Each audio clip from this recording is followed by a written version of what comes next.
Well, fantastic. Thank you very much. Welcome. Good morning. It is great to be with you. I am a huge fan of NFIP and a huge fan of small business.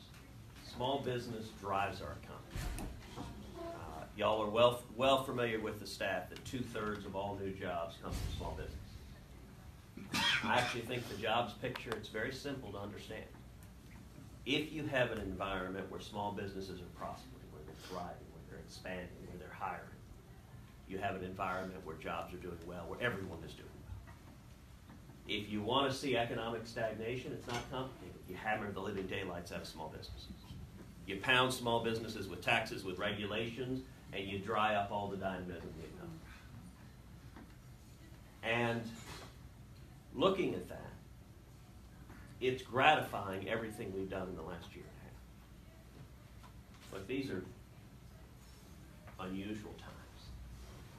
You know, there's an old Chinese curse, may you live in interesting times. These are nothing if not interesting. But despite all the craziness, you actually look at what's getting accomplished. I'm deeply, deeply gratified by what we've been able to deliver in the last year and a half. We started last January with a Republican president, Republican majorities in both houses, and an opportunity to really have a lasting impact. To my mind, on the domestic agenda, there were four big priorities: tax reform, regulatory reform, Obamacare, and judges. My view was if we could deliver on all four of those, it would have an incredible and positive impact on Texas and the entire country. And if we failed to deliver on any, it would have been one of the greatest missed opportunities of our lifetime. For much of last year, it wasn't clear which one of those was going to happen. We spent a lot of last year wondering, can Republicans get our act together and actually deliver on much anything? But as the year came to a close, I think it was remarkable just how much had been accomplished. In December of last year, as you know, we passed major tax cuts.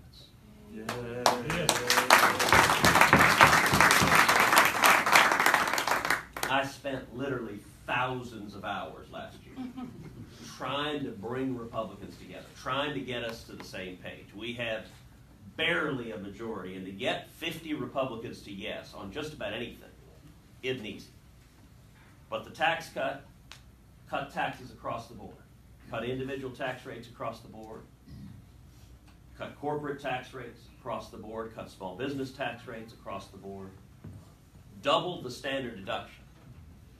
The consequence of which is, starting next year, 90% of Americans will fill out their taxes on a postcard.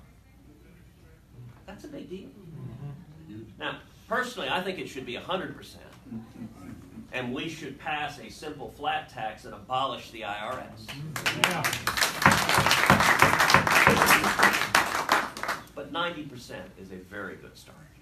It's a significant step down the road, and I'm very happy for it.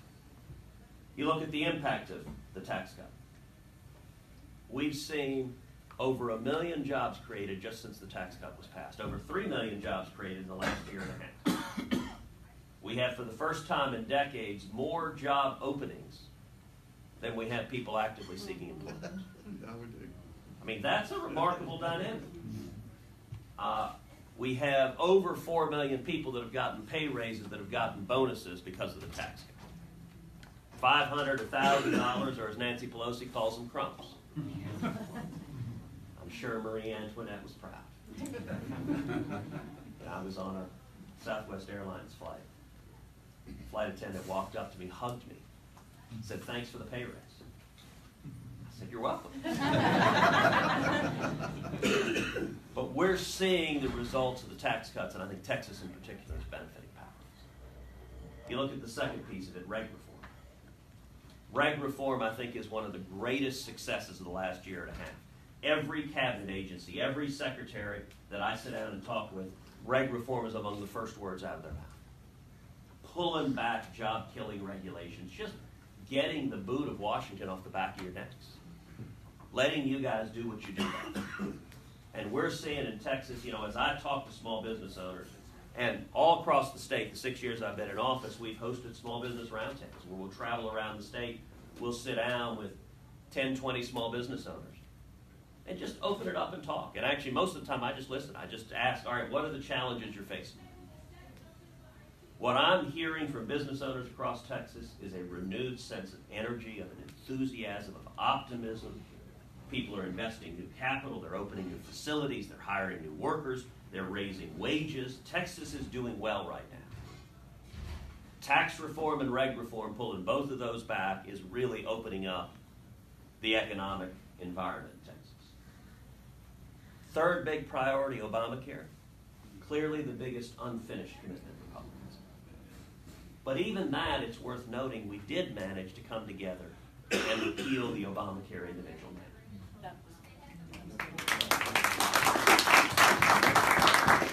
That was a big deal. I led the fight to do that.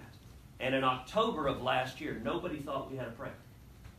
When I was advocating for that, we had maybe a half dozen senators supporting it.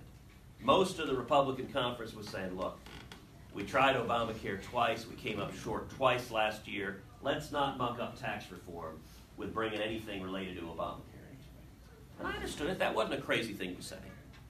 But we made the case both publicly and privately. This made sense. This was real and meaningful tax relief to the 6.5 million people getting fined every year by the IRS because they can't afford health insurance. And we went from just a half dozen senators supporting it to, in December, all 52 Republicans coming together, getting it done and repealing the individual mandate. That was a big deal. It was the first step. Now we need to keep at it and finish the job. We need to finish the job. Obamacare is still causing enormous damage, particularly to small businesses. And one of the things I'm pressing very hard on is now focusing on the employer mandate, which is hammering small businesses, lifting that as well. I retain some hope we could repeal the employer mandate this year. I'm making the case to my colleagues to do that. It's still an open question being debated. But I think we need to finish the job. And ultimately, when it comes to health care, we need more competition, more choices, and we need to lower premiums. That's what Texans want. That's what people want, is you want health insurance that's affordable. Obamacare has made premiums skyrocket. We need to turn that around. And then finally, fourth, judges. Judges, I think, have been an unmitigated success of this administration and this Congress. We've got Neil Gorsuch on the Supreme Court, but we've also got on the federal courts of appeals. You know, last year we confirmed more federal appellate judges in the first year of a president's term than any time in history. Obama in his first year had 4. We confirmed 12.